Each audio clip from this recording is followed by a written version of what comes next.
70 жылдай өмір сүрген тоталитарлық жүйе қанша жерден әрекеттенгенімен адамдардың ой-пікір бостандығын біржолата тұншықтыра алмады.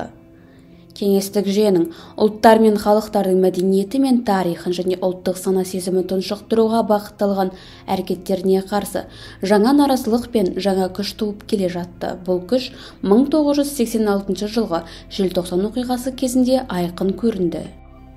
Желтоқсан оқиғасының басталуына республика басшылығын ауыстыру жөніндегі Мәскеудің әміршілдік әрекеті ғана себеп болған жоқ. Жаңа басшылыққа республика халқына мүлдем таныс емес Колбиннің келуі жылдар бойына жинақталған ашу-ыза мен наразылықтың буырқана сыртқа атылып шығуына түрткі болды. Алматыдағы 1986 жылғы желтоқсан оқиғасы сапалық жаңа сипатқа көтерілу болып табылады. Республика халқы бұл кезде екі таңдаудың алдында тұрды. Не Қазақстандағы кіші қазанды қайталауды таңдау, не ұлттық өзін-өзі билеу құқығын таңдау керек болды.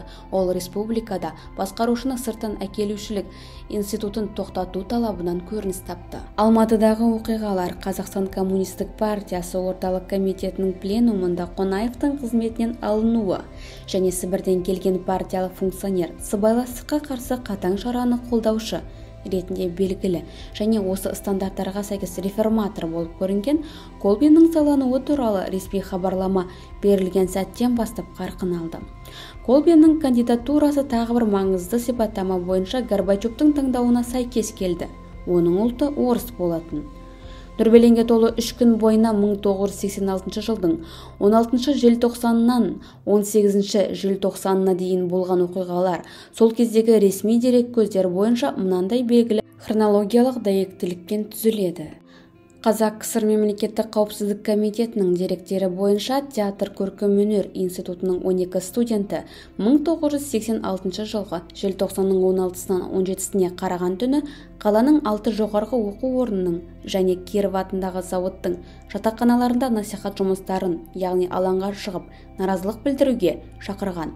Олар мемлекеттік қауіпсіздік комитеті агенттерінің мәліметтері бойынша жастарды манифестацияға қатысуға көндірген ұрандар мен плакаттарды дайындап көшеге алып шыққан. 17 желтоқсанда таң ата қала жастары өз бетінше, ал кей жерлерде ұйымдасқан түрде көшелерге шықты. Шеруге шығушылардың сап түзеген қатарларында Лениннің идеялары жасасын, әр халыққа өз көсемі, бірде-бір халыққа, бірде-бір тілге ешқандай артықшылық берілмесін. Біз халықтардың күштеп емес, ерікті жақындасуын жақтаймыз. Қазақстан жасасын деген ұрандар көрінді. Кейіннен жоғарғы кеңес төралқасының желтоқсан оқиғаларына түпкілікті баға беру жөніндегі комиссиясы атап көрсеткеніндей, ұрандарда этностық центристік мазмұн болмаған және өзінің сипаты жағынан марксизм-ленинизмнің ұлт мәселесі жөніндегі теориясының мәнін білдірген. Шеруде күлкі естілген, жігіттер мен қыздар ән айтқан, шеру алаңға қарай жүрген, бәрі де бейбіт шеруді еске салған. Жастардың алғашқы топтары 17 желтоқсанда таңертеңгі сағат 7-8-ге қарай Компартия орталық комитетінің алдындағы алаңға мөлшері 200-300 адам орталық комитет пленумының шешіміне қарсы наразылық білдірген ұрандар ұстап жиналды. Республиканың жоғарғы басшылығының келісуімен милиция мен ішкі әскерлер күштері алаңды қоршап алды. Алматы гарнизоны бойынша нөмірі 1 ұрысқа дайындық жарияланды. Теміржол вокзалдары, әуежай, қала аралық автомобиль жолдары жабылды. Шеруге қатысушылардың алдына шығып, манифест жариялаушылардың талаптары жөнінде түсіндіру жұмысын жүргізу ұйғарылды. Жастардың талаптарында республиканың бірінші басшылығы қызметіне Колбиннің сайлануына наразылық білдірілді. Қонаевтың олардың алдына шығып ашық түсінік беруін талап етті. 11 сағат 30 минутта алаң біршама босады. Жастар қала көшелеріне бет алды. Шеруге ішкі істер министрлігі мен оның бөлімшелері құрамының жеке күштері ілесіп отырды. Түстен кейін Алматының Брежнев есімімен аталатын алаңына студент және жұмысшы жастардың әлдеқайда көп бұқарасы жиналды. Олардың саны түрлі деректер бойынша 5000 адамнан 30.000 адамға дейін өзгеріп отырған. Шеруге жиналушылар қатарларының толығуымен бір мезгілде күш құрылымдарының қызметкерлері де шоғырлана түсті. Алматы оқиғаларының аяқталар күніне қарайғы жазалаушы корпустың саны жөнінде тарихи сипаттамалар мен Қазкеңестік социалистік республика жоғарғы кеңесі төралқасы комиссиясының қорытындысында айырмашылықтар бар. 19-24 мың тәртіп сақтау күштері адамдарының орнына 50 мың әскери қызметшісі, 20 мың милиционер және 16 мың дружник деген цифр келтіріледі. Шеруді қуып тарату үшін Алматы мен облыстардан және Фрунзе, Ташкент, Челябинск, Новосибирск, Уфа, Свердловск, Тбилиси қалаларынан ішкі әскерлердің арнайы бөлімдері топтастырылды. Операция Метель 1986 деген шартты атаумен КСРО ішкі істер министрінің нөмір 085 бұйрығы негізінде әзірленген және елдің жоғарғы басшылығы мақұлдаған оперативтік жоспар бойынша жүзеге асырылды. Жазалау әрекеттері Кеңес одағы Коммунистік партиясы орталық комитет саяси бюросының мүшесі, бір кезде Қазақстан Компартиясы орталық комитетінің екінші хатшысы қызметінде өзінің арына дақ түсірген Соломенцевтің жеке қатысуымен және тікелей басшылығымен жүргізілді. Басып жаныштау әрекеттерін дайындау кезінде қара жүздікшілер қағидаты бойынша құрылған халық жасақшыларына ерекше орын берілді. Әрбір аудандық комитетке 2000 адамнан отрядтар жасақтауға нұсқау берілді. Колбин жасақтарды байырғы этностың адамдары қатарынан құруға кеңес бергенімен, ұлттар мен мекемелердің ұжымдарында қазақ емес ұлттардың басым болуы себепті мұны жасау іс жүзінде мүмкін болмады. Олардың қарулануы үшін қаланың зауыттарында арматура мен құбырлардың кесінділері, арматураланған кабельден сойылдар дайындалып, партияның қалалық комитеті мен аудандық комитеттеріне таратылды. Митингілік бой көрсетулер кезеңінде шерушілер мен жасақтар арасындағы нақ осы қоян-қолтық айқас желтоқсан оқиғаларына ұлтаралық жанжал реңкін берді. Кейіннен шеруге шығушыларды кездейсоқ жүргіншілерді жаппай ұрып соғуды ақтау үшін басшылық жалған айтып бұрмалауға барды. Жұмысшылар отрядынан тартып алынған осындай қол қаруы кейіннен қылмыстық және саяси зерттеуде шерушілердің зұлым ниеттегі мақсаттарының айғағы ретінде көрсетілді. Алаңды құрсауға алуға, ешкімді шығармауға және ешкімді кіргізбеуге бұйрық берілді. Толқудың қақ ортасына жақындаған шерушілердің жаңа топтары қоршауды бұзды. Қақтығыс туды. Қоршаудың ішіндегі адамдар жаңадан келгендердің қоршауды бұзып кіруіне көмектесті. Шиеленістің шегіне жетуі Қазкеңестік социалистік республикасы ішкі істер министрі Князевтің басып жаныштауды бастауға бұйрық беруіне алып келді. Қалқан, сойыл және сапер күрегін ұстаған солдаттар шерушілерді қуып таратуға кірісті. Адамдар қаша бастады. Жөңкілген қалың тобыр бір-бірін қысып жаншып, кейбіреулер аяқ астында қалды. Шерушілердің құқық қорғау органдарымен қақтығысы қиян-кескі арпалысқа ұласты. Шерушілерді қуып тарату үшін өрт сөндіретін және арнайы құралдармен жабдықталған техникалар қолданылды. Түн ортасына қарай шерушілерді қуып тарату операциясы аяқталу сатысына жетті. Адамдардың жиыны сейілді, соққыға жығылып, асфальтта жатқандарды жинап алып тиеп әкетті. Алаңнан қашқандарды соңына түсіп қуу іргелес көшелерде, тұрғын үйлердің кіреберістерінде, жатақханалардың жанында жалғастырылды. Мұнда із-кескіш иттер пайдаланылды. Қазақ жастары 1986 жылдың желтоқсаны күндері ондаған жылдар бойы үстемдік құрып келген тоталитарлық режимге батыл қарсы тұрды. Сөйтіп бұрынғы Кеңестік социалистік республика одағы кеңістігінде ұлттық демократиялық қозғалысы дамытуға өлшеусіз үлес қосты. Оқиға басқа халықтарға қарсы бағытталмағанды. Бұл елдегі екі күштің буыны қатпаған демократия мен ол кезде қылышынан қан тамып тұрған әкімшіл-әміршіл жүйенің тұңғыш қақтығысуы болатын. Желтоқсан көтерілісінің бастауында Қайрат Рысқұлбеков, Айтмұрзаев, Иманғожаев, Сейтімбеков, Қаметов, Көбесбаев, Сыпатаев, Асанова, Мұхамеджанова, Дауренов және тағы да басқалар болды. Көтерілісшілердің өте қатал жазаланғанын ерекше атап өту керек. Жедел жәрдемнің 20 бригадасы зардап шеккен 540 адамды емдеу мекемелеріне жеткізді. 209 адам ауруханаға жатқызылды. 1722 адам дене жарақатын алды. Жоғарғы кеңес төралқасы комиссиясының бағалауынша, ұсталғандардың жалпы саны 8500 адамға жуық. Прокуратурада 5324 адамнан, мемлекеттік қауіпсіздік комитетінде 850 адамнан жауап алынған.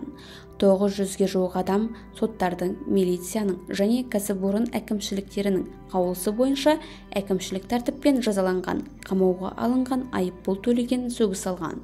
1400 адамға қатаң ескерту берілген. Ресми дерек көздері мәліметі бойынша 264 студент оқу орнынан шығарылған. Халыққа білім беру министрінің анықтамасында оқудан шығарылғандардың саны 309 болған. Бүкіл одақтық Лениншіл коммунистік жастар одағының желісі бойынша оның 1922 мүшесі жазаланған, 758 мүше комсомол қатарынан шығарылған, 1164-і қатаң сөгіс алған.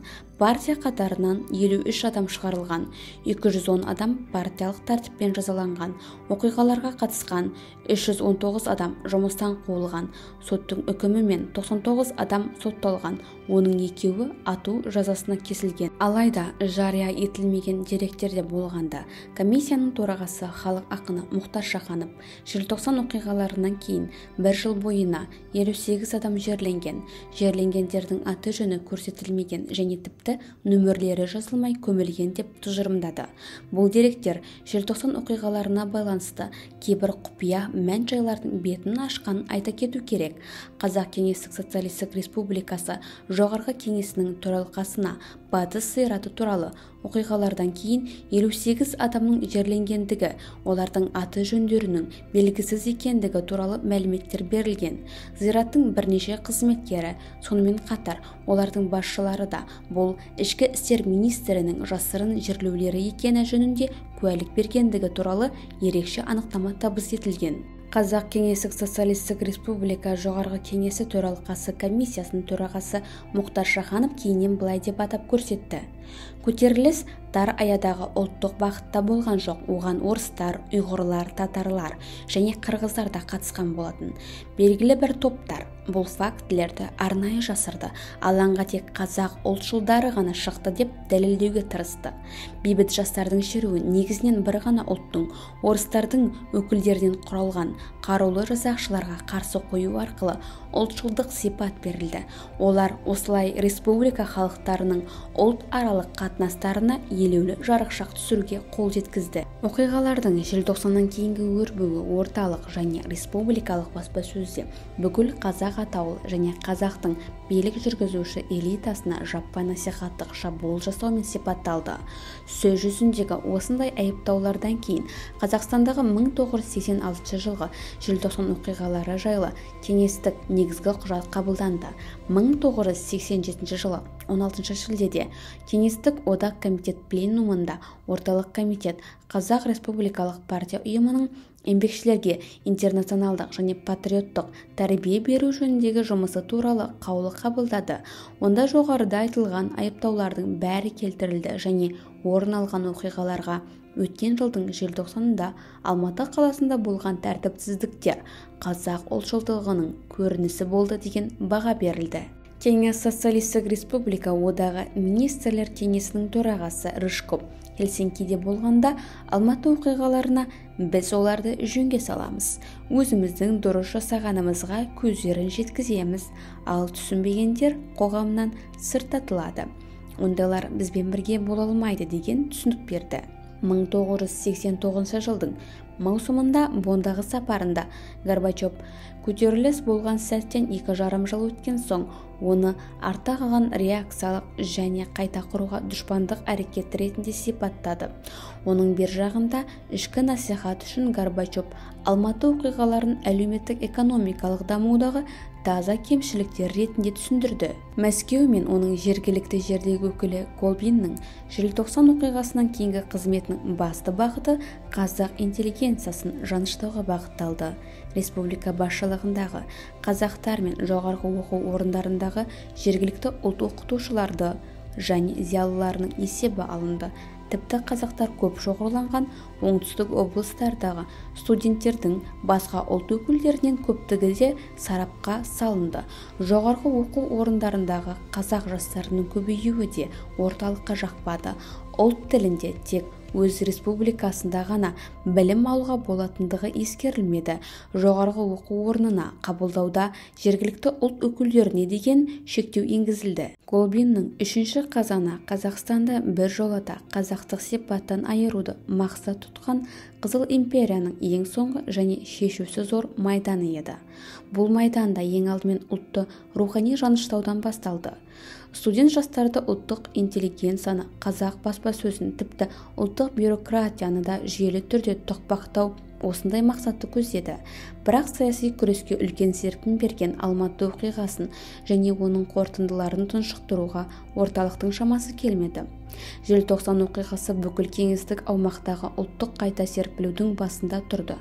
Бұған Баку, Тбилиси, Сумгайыт, Ферғана, Ашхабад, Рига, Вильнюс, Душанбе, Жаңаөзен оқиғалары жалғасты. Тоталитаризмнің мызғымайтындай болып қатқан мәңгілік мұзын алғаш рет жібіткен Алматыдағы желтоқсан оқиғасына әлі күнге дейін толыққанды баға берілген жоқ. Өйткені сол кездегі оқиғалардағы шындықтың айтылмауына мүдделі адамдар әлі де бар. Уақыт өте келе бұл оқиғаға да тарих өз бағасын бере жатар. Қалай болғанда да Алматыдағы желтоқсан оқиғасы кеңестік жүйедегі екі күштің жаңа басталып келе жатқан буыны қатпаған жас демократия мен сол кезде әлі де өз күшінде тұрған әкімшіл әміршіл жүйенің алғашқы қақтығысы еді. Желтоқсан көтерілісі бұдан әрі КСРО-дағы Қызыл империяға деген наразылықтың өсуіне алып келді. Яғни желтоқсан көтерілісі КСРО-ның ыдырауы мен оның күйреуіне бастамасы болды.